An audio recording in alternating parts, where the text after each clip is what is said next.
O título da nossa lição de hoje é o seguinte, amados: as causas da desunião devem ser eliminadas. O nosso texto bíblico está no livro de Neemias, capítulo 5, versículo de número 1, e depois nós vamos pular para o versículo de número 6 e vamos caminhar até o versículo de número 12, ok? Diz assim: foi porém grande o clamor do povo e de suas mulheres contra os judeus, seus irmãos. Versículo 6. Ouvindo eu, pois, o seu clamor e essas palavras, muito me enfadei e considerei comigo mesmo no meu coração. Depois pelejei com os nobres e com os magistrados e disse-lhes: usura tomais cada um de seu irmão. E ajuntei contra eles um grande ajuntamento e disse-lhes: nós resgatamos os judeus, nossos irmãos, que foram vendidos às gentes, segundo nossas posses, e vós outra vez venderíeis vossos irmãos, ou vender-se-iam a nós? Então se calaram e não se acharam o que responder. Disse mais: não é bom o que fazeis? Porventura não devias andar no temor do nosso Deus por causa do opróbrio dos gentios, dos nossos inimigos? Também eu, meus irmãos e meus moços, a juro, lhe temos dado dinheiro e trigo. Deixemos este ganho. Restitui hoje, vos peço, as suas terras, suas vinhas, seus olivais, suas casas, como também o centésimo do dinheiro, do trigo, do mosto, do azeite que vós exigis deles. Então disseram: restituiremos, e nada procuraremos deles. Faremos assim como dizes. Então chamei os sacerdotes e os fiz jurar que fariam conforme esta palavra. Cara, o que está acontecendo aqui é o seguinte, meu irmão. Os judeus que voltaram do exílio babilônico, eles pensavam que encontraria uma terra que manava leite e mel.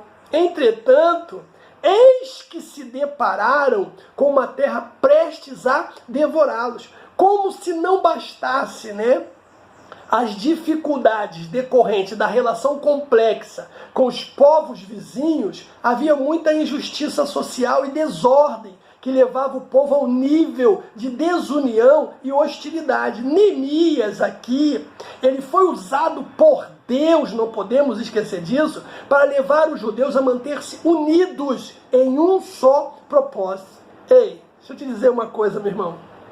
Semelhantemente, a igreja nesses últimos dias precisa de ministros que conduzam o rebanho do Senhor à união e uniformidade para que a obra de Deus seja edificada e muitas almas salvas para a glória do nome do nosso Senhor. Nós temos um objetivo geral, que é destacar que a união ela é indispensável para o crescimento e sustentabilidade da obra de Deus. E temos também, como de costume fazemos aqui, os nossos objetivos específicos. O primeiro é explicar que a união caracterizada no período pós-exílio serve de referência para a igreja. Segundo, é expor a injustiça social que ameaçava a união dos judeus nos tempos de Neemias. E terceiro e último objetivo nosso, irmãos,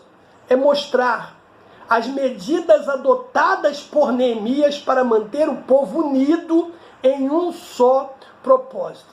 Pois bem, veremos, que surgiu um problema entre as classes sociais e veremos também como esse problema ele foi solucionado. O primeiro ponto da nossa lição diz que a união caracterizava os judeus libertos do cativeiro. E qual era a base dessa união? Vamos lá. Primeiro, todos eram do mesmo povo e confessavam a sua fé no único Deus verdadeiro. O altar havia sido renovado. O templo já estava levantado. O culto a Deus restaurado conforme o rito da lei. Segundo, todos haviam experimentado o despertamento que havia iniciado pelo rei Ciro. Todos haviam cooperado ativamente para a restauração da cidade de Jerusalém. Então, essas são a base da união do povo judeu. A união entre os judeus, irmãos, simbolizava, na verdade, a união que deve haver na igreja de Deus. Gálatas 6,16. E a todos quantos andarem conforme estas regras, paz e misericórdia sobre eles e sobre Israel de Deus.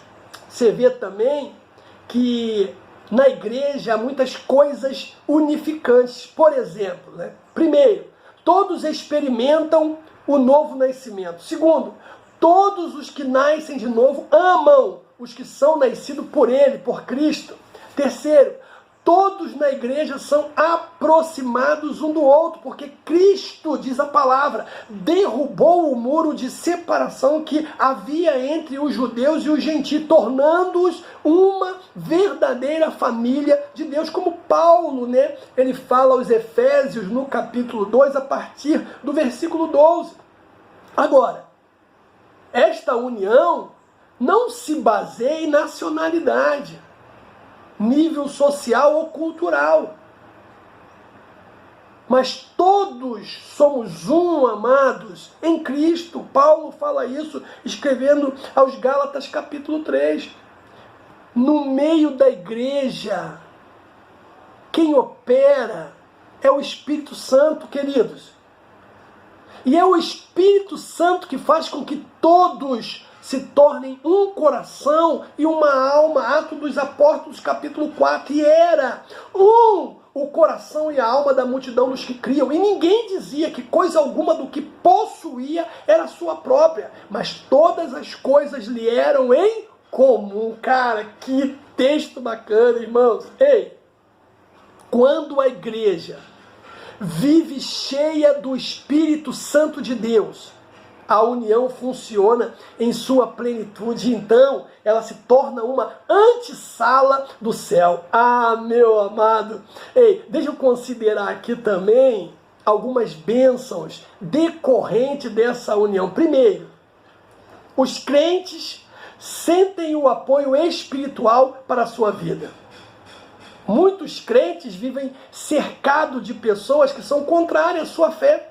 São alvos de crítica, de isolamento, seja no trabalho, seja na escola, seja na família. Então imagina, que riqueza, irmãos, é chegar na igreja e encontrar um ambiente fraternal e a união que predomina entre os irmãos. Lembra do que o salmista disse no Salmo 133? Ó, quão bom e quão suave é que os irmãos vivam em união.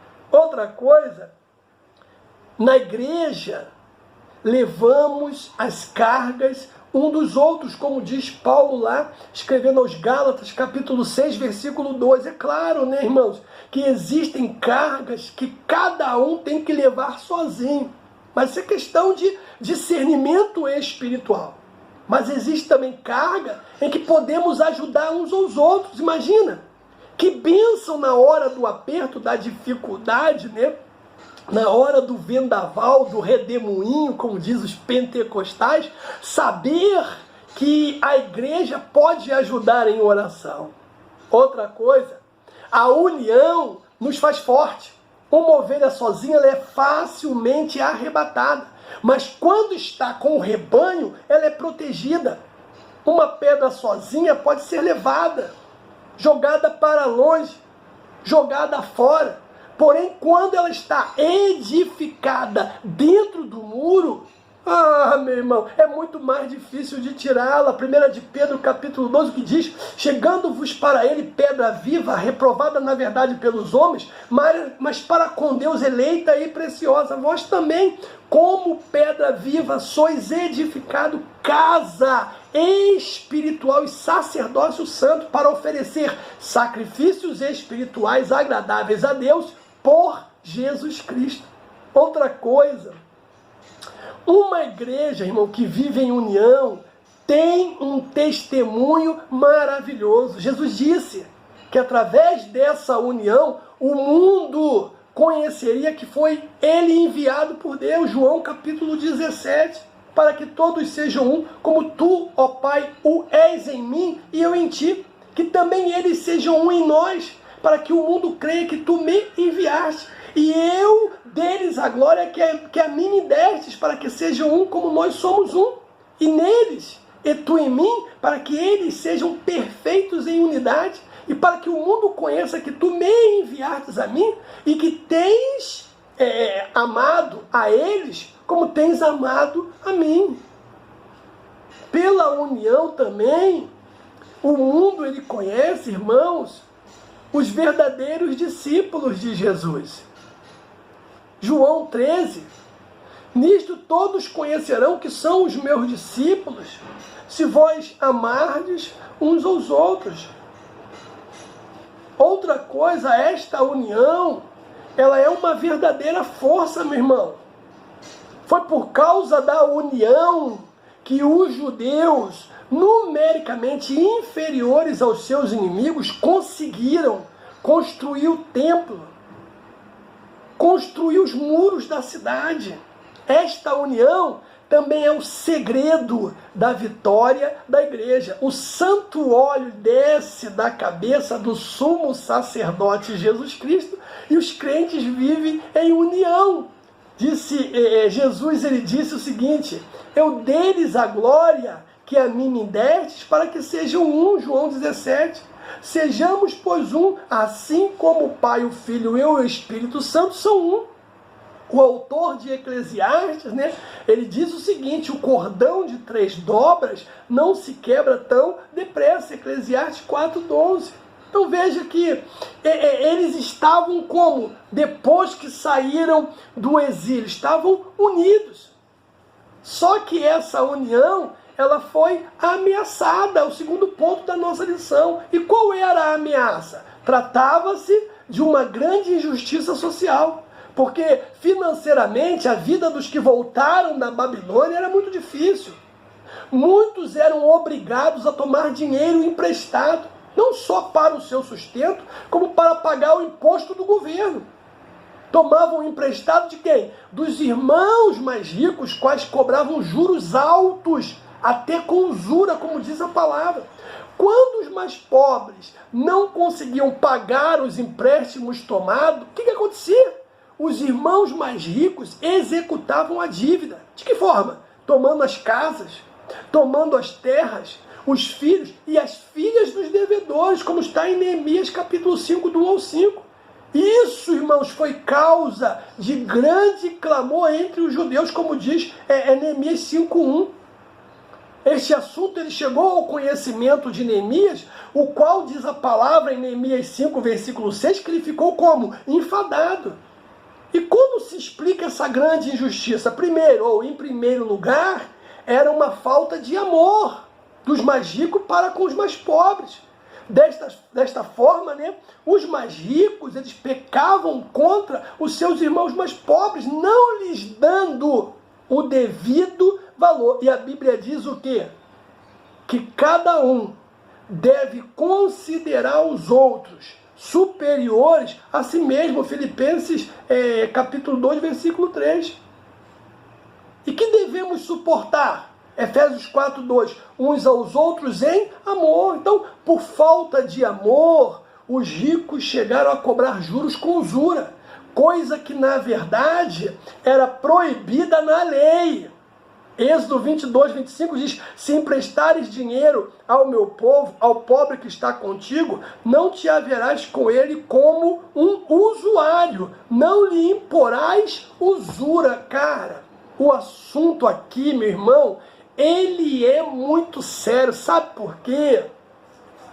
Porque a Bíblia diz que quem peca contra o irmão, peca contra o próprio Deus. É o que Paulo fala escrevendo na primeira carta aos Coríntios, capítulo 8, versículo 12. Esse texto ele é poderoso. Sabe por quê? Porque Paulo dedica o capítulo 8 da sua primeira carta aos Coríntios a responder questionamentos a respeito da prática de alguns membros que comiam carne sacrificada ao ídolo.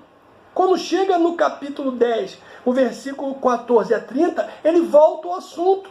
O problema em Corinto é que havia crentes que se diziam tão maduros, irmãos, que tinham chegado a tal nível de conhecimento, como nos dias atuais, que não se sentiam afetados por coisas às quais os outros crentes mostravam grande sensibilidade, como aquilo que dizia respeito à idolatria. Paulo começa dizendo o quê? Que o conhecimento ele dá ocasião à arrogância, mas o amor ele edifica. Primeira carta de Paulo aos Coríntios, capítulo 8, versículo 1. Apesar de concordar, com os maduros que diziam que o ídolo nada é, no versículo 4, e que não é a comida que nos recomendará a Deus, pois não ficaremos piores se não comermos, nem melhores se comermos, como diz o versículo 8, ele faz questão, o apóstolo Paulo, de advertir a esses maduros que esse seu conhecimento os está levando a destruir o fraco. E acrescenta 2 detalhes importantes. Ele diz, o fraco, teu irmão, pelo qual Cristo também morreu, versículo 11. E isso, irmãos, é pecado não somente contra o irmão, mas contra Cristo também. Temos que tomar cuidado. Outra coisa, a atitude dos ricos era uma expressão de dureza contra os seus irmãos. Eles queriam ficar mais ricos às custas da miséria dos seus irmãos mais pobres. Não lhe importava o choro dos irmãos, como diz Neemias 5:1. Lembra o que diz o escritor de Eclesiastes? A opressão faz endoidecer até o sábio. Então, existia uma união, essa união ficou ameaçada e Neemias, sabendo o que está acontecendo ali, ele soluciona aquele problema. É o outro ponto da nossa lição. Neemias, ele solucionou o problema. Como Neemias faz isso?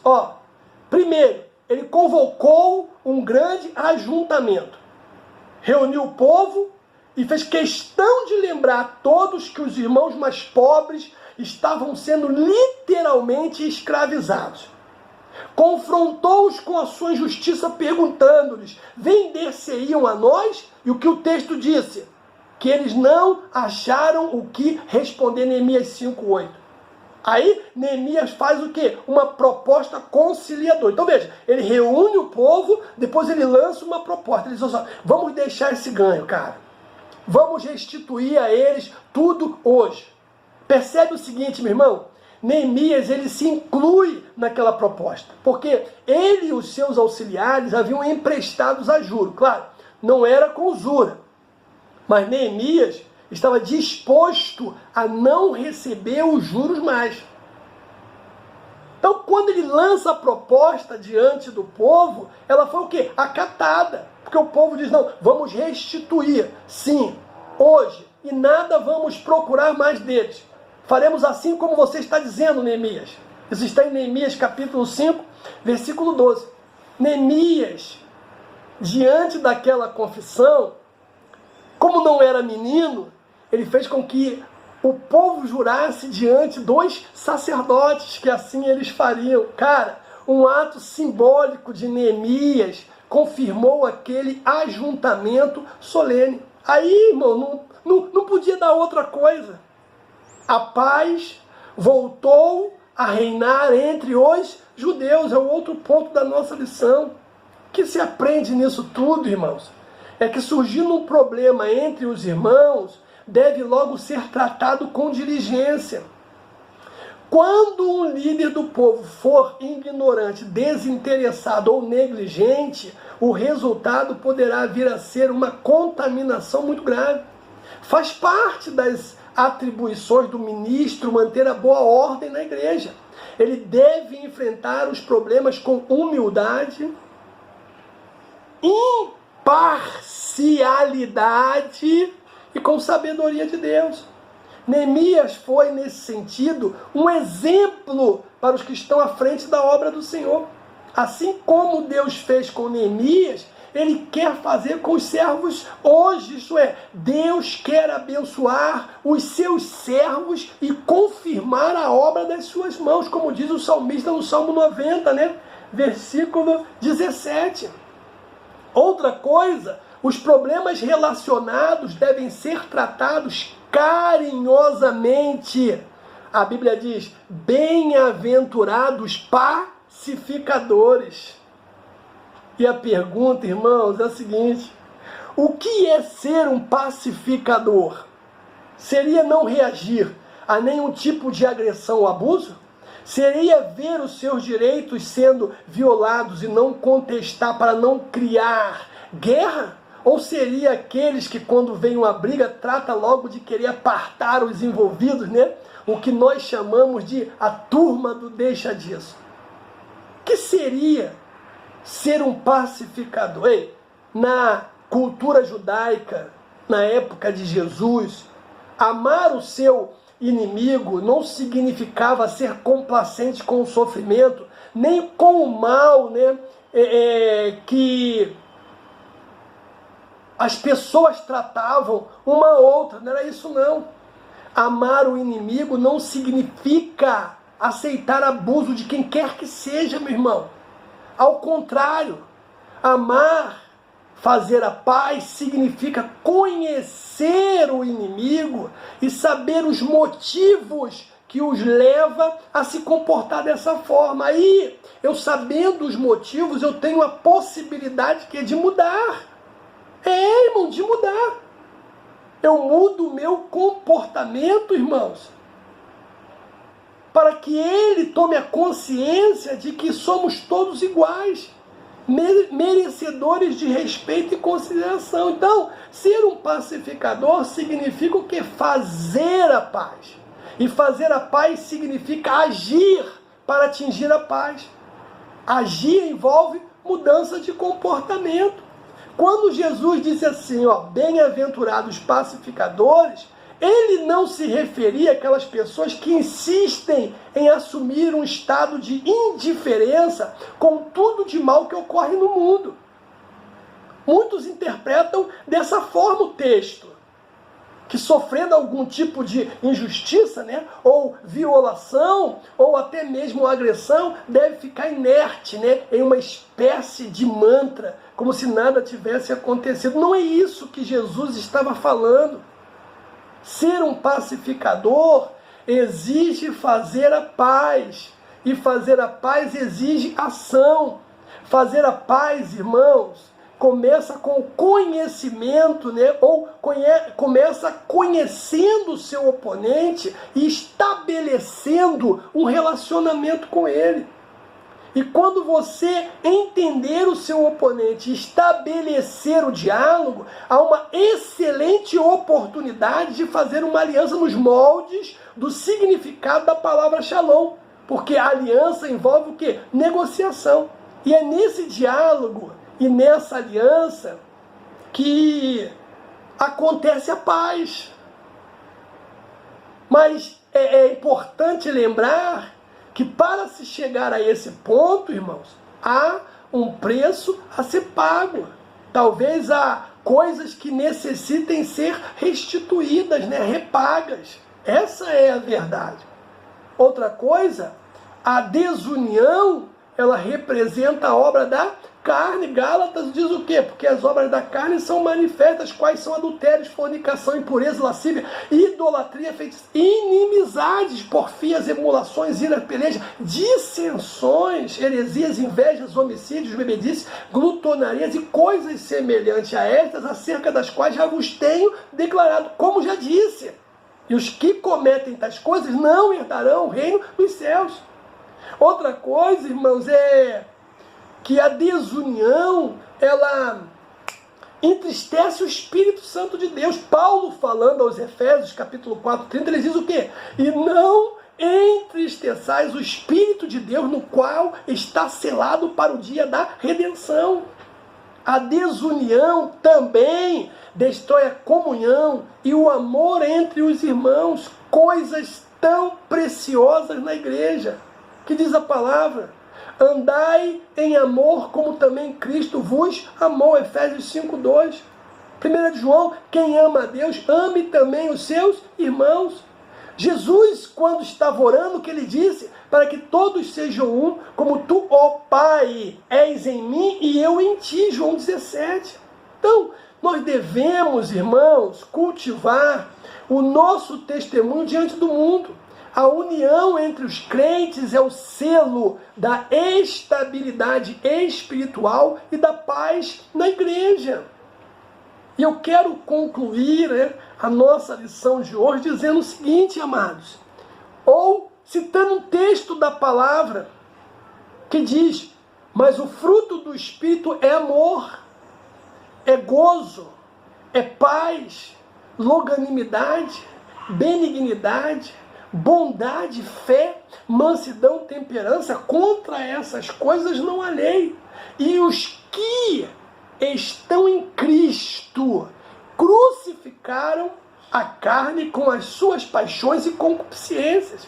Se vivemos em espírito, diz a palavra, andemos também em espírito. Não sejamos cobiçosos de vanglória, irritando-vos uns aos outros, invejando-vos uns aos outros. Que Deus te abençoe, meu irmão. Que Deus te abençoe.